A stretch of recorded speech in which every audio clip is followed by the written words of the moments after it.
Hey y'all, welcome to my channel. My name is Danielle, and y'all, it's like officially 2023. Like, we have left 2022 in the past, honey. It is a new year. It is fully January. And so I thought I'd come on here and share with y'all the biggest lesson that I learned in 2022. So you ready? Drum roll, please. The biggest thing I learned from 2022 is that when it comes to living this Christian life, honey, waiting on God is just par for the course. Waiting on God, it's the name of the game. It's normal. So let's break it down. At this stage of life that I'm in, when it comes to hearing other Christians talk about waiting for the Lord, usually it's in the context of like waiting for their spouse, right? So while I am one of those single people who is definitely in their waiting season, if you will, God really shook me this year, or I guess last year, and just gave it to me straight. And he was like, look, sis, if you think that your spouse is the only thing in life that you'll ever have to wait for, or even the biggest thing in life that you have to wait for, you will be sorely mistaken. There are people out here who are expecting healing for their body, right? You know, they might have some sort of disease. Maybe they're waiting to get some sort of like, I don't know, heart transplant or something, and God has told them that he's gonna heal their bodies. There's other people out here who maybe they're waiting for a new job or a new promotion that God spoke to them that he would give. Other people, they're business owners, and maybe right now they're only making, 5-6 figures, but God said, hey, I want you to believe that I'm gonna take your business to the next level, and you're gonna be making millions upon millions of dollars. There's other people who are waiting to have kids, like maybe they're experiencing infertility or something like that, and God had said, hey, I want you to believe for the children that you're gonna have. People are believing for cars, for homes, for their families. Like, the list goes on and on. There are so many things that God has spoken to his kids about and that he has promised us. So that's the good news, right? Like, God speaks and we hear him and we receive it, right? Like, amen. Like, we love that, right? Christians love that part. However, the thing is, a lot of times once we receive those words from God, we're spending quality time with him. We're reading our Bibles, we're doing our devotional times, we're in our prayer closet. However, there comes a time when we have to mosey on out of the prayer closet. We got to get up out of our beds and close our Bibles, and we have to go out there and live everyday life. And let me tell you, a lot of times, as soon as we start living everyday life, we be looking around like, God, I thought what you said that was going to happen like expeditiously. But I don't see it happening at all. And it doesn't look like any of this is adding up. It's not making sense. Like, make it make sense. And so then we start to feel this tension between what we know and believe confidently that God has spoken to us and what we see, or should I say, don't see. And that gap, my friend, is where I have learned that we are challenged to grow in our faith. So once you start feeling that tension between, what God said versus what you're experiencing and feeling, we really have two options. One, we could say, okay, God, I know you said this and I believe it, but I'm not experiencing it. It's not adding up.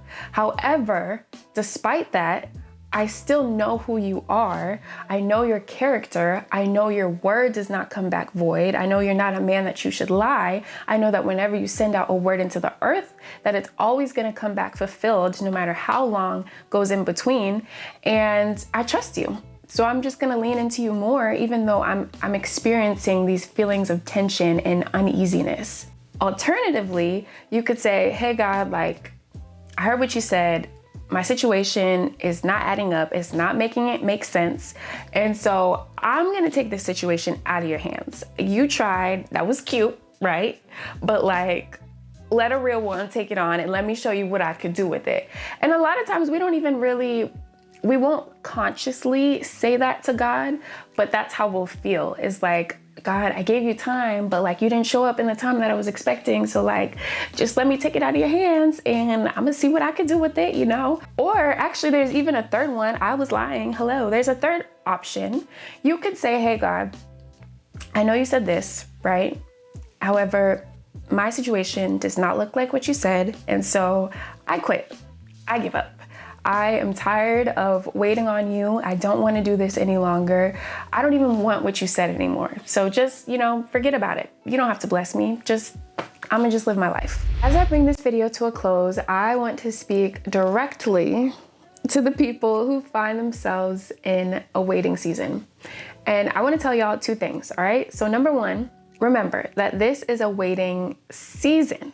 Season being the key word. Season meaning that eventually this season of waiting will be over and you'll be experiencing your season of harvest. But until then, I just want to encourage you not to lose faith, not to lose hope, not to grow weary in well-doing, to remain obedient, and to just continue to patiently endure. So the other day, I just randomly heard that song, It Ain't Over by Marette Brown. I want to say, you know the song. It's like, it ain't over until God says it's over. Keep fighting till your victory is won. Y'all know the song, okay? I know I just bodied it, but you know, it's whatever. I'm a child for American Idol or something soon. The point is, in the last part of the song, she said something that I felt like was so encouraging, that's so important for everybody in a waiting season to hear and to be reminded of. And I'm gonna just read off the lyrics, okay? So what she said is, keep fighting, keep praying, keep fasting, keep pressing, progressing, keep moving, keep reading, interceding, keep believing, keep trusting, keep trying, keep travailing, keep living, keep giving, keep going. It ain't over. No. Keep fighting until your victory is won. I know it may not be looking up for you right now, but if your situation is still looking bleak and it doesn't look good, and God said it would look a different way, then it's simply not over. God literally told me the other day, he was like, Danielle, when I speak something over your life, you know, when I give you a prophetic word, or when I give you even a word of knowledge, maybe to give to someone else, it's not Danielle's name that's on the line. It's his name that's on the line, right? And if you look at his record, he's never failed. He has never failed. Like, his reputation is strong. It's perfect. It's without a blemish. It's spotless. Like, I didn't speak this over my own life. He said it. And so I don't have to worry about the outcome. All I have to do is trust him and remain obedient in the meantime. And so that he can be the one who brings it to pass. The second and last thing that I wanted to leave y'all with is that even though this is just a season, that it's just for now, that seasons do come back around, right? And so just like spring, summer, fall, and winter, they rotate, you will find yourself eventually in another season of waiting. And the goal is to make note of the things that you're learning during this season, to ask God questions, to learn how to wait a little better than maybe you've waited in the past, so that in the future, when you do find yourself in another season of waiting, whether it be, 2 years from now, 5 years from now, whatever it may be, that you'll have a little bit more faith going into that season. You'll have a little bit more trust and hope and confidence in God going into that season than maybe you did in this season. So that's all I have for y'all in this video. Thank you so much for stopping by my channel and watching. I know for some of y'all been like, girl, where you been? It's been a while. I know. It's been a while, but it's so good to be back. And I just want to know, I want to hear from y'all, like, what's something that maybe you're waiting for in this season? Is there any way that I can be praying for you and just standing in that gap with you? Comment below if so. And also, this video is all about the biggest thing I learned in 2022, but I'm also curious to know what are some of the lessons that y'all have learned in 2022 and that you're taking with you into 2023 and the years beyond. So also comment that below as well. But until my next video, I will see y'all later. Bye.